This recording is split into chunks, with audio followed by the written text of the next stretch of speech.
ಎಲ್ಲರಿಗೂ ನಮಸ್ಕಾರ. ಓಂ ನಮಃ ಶಿವಾಯ. ಇವತ್ತು ನಾನು ಅಕ್ಕಮಹಾದೇವಿಯವರ ನೀರಕ್ಷಿರದಂತೆ ಎಂಬ ವಚನವನ್ನು ಓದಲಿದ್ದೇನೆ. ನೀರಕ್ಷಿರದಂತೆ ನೀನಿಪ್ಪೆಯಾಗಿ ಅವುದು ಮುಂದು ಅವುದು ಹಿಂದು ಎಂದರಿಯೆನು. ಅವುದು ಕರ್ತೃ ಅವುದು ಮೃತ್ಯು ನೆಂದರಿಯೆನು. ಅವುದು ಘನ ಅವುದು ಕಿರಿದೆಂದರಿಯೆನು. ಶ್ರೀಚನ್ನ ಮಲ್ಲಿಕಾರ್ಜುನಯ್ಯ. ನೀನೊಲಿದು ಕೊಂಡಾಡಿದರೆ ಇರುಹೇ ರುದ್ರನಾಗದೆ ಹೇಳಯ್ಯ.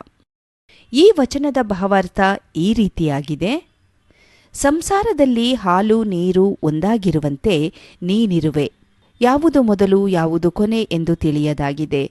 ಯಾವುದು ಸೃಷ್ಟಿಗೆ ಕಾರಣವಾಗಿದೆಯೋ, ಯಾವುದು ಲಯಕ್ಕೆ ಮೂಲವಾಗಿ ಕಾಣುತ್ತಿದೆ, ಅದರಂತೆ ಎಲ್ಲವೂ ನಡೆಯುತ್ತಿದೆ. ಯಾವುದು ಬೃಹತ್ತು ಯಾವುದು ಕಿಂಚಿತ್ತು ಎಂದೂ ಕೂಡ ತಿಳಿಯೆನು. ಶ್ರೀಚನ್ನ ಮಲ್ಲಿಕಾರ್ಜುನ, ನೀನು ಒಲಿದು ನನಗೆ ಪ್ರಶಂಸಿಸಿದರೆ ನನಗಷ್ಟೇ ಸಾಕು ಎಂದು ಅಕ್ಕಮಹಾದೇವಿಯವರು ಈ ವಚನದಲ್ಲಿ ತಿಳಿಸಿದ್ದಾರೆ. ಶರಣು ಶರಣಾರ್ಥಿಗಳು.